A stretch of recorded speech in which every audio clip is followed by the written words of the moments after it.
Herkese merhabalar kızlar.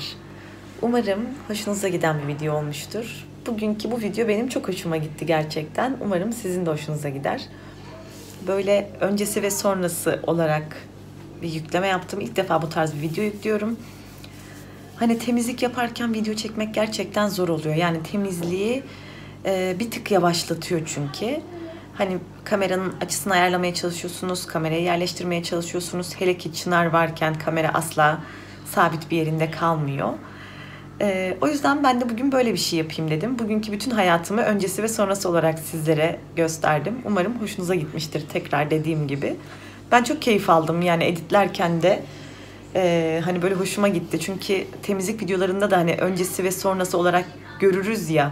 O aradaki hızlandırmaları da görerek izleriz tabii ama hani şimdi bu hızlandırmalar olmadan bir öyle bir böyle, hani dediğim gibi umarım hoşunuza gitmiştir. Ben gerçekten çekerken de keyif aldım. Şimdi editlerken, bakarken de gayet keyif aldım yani. Umarım siz de bu zamana kadar sıkılmadan izlemişsinizdir. Bugün cumartesi günlerden. Dün video atmadım. Cuma günü kendime izin verdim.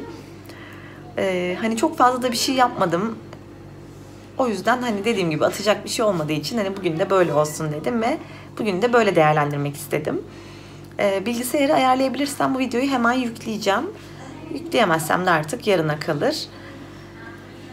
Böyle işte kek yaptım, çay demledim, Derya'yı çağırdım. Sonra işte yemek falan yedik. Şimdi de çay içiyoruz.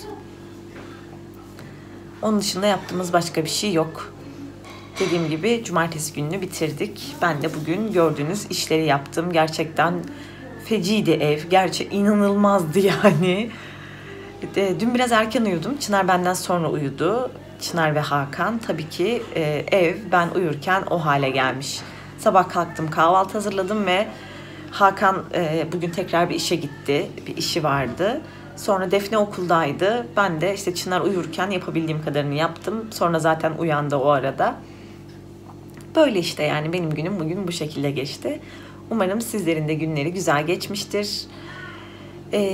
Öyleyse beni seyrettiğiniz için çok teşekkür ediyorum. Lütfen yorumlara bırakın.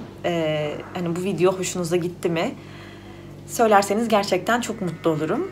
Hani bu tarz en azından haftada bir kere bir video yüklemek isterim yani. Ben çekerken çok keyif aldım. Tekrardan söylüyorum. O zaman seyrettiğiniz için çok teşekkür ediyorum. Sonraki videolarda görüşürüz inşallah. Kendinize çok iyi bakın. Hoşça kalın.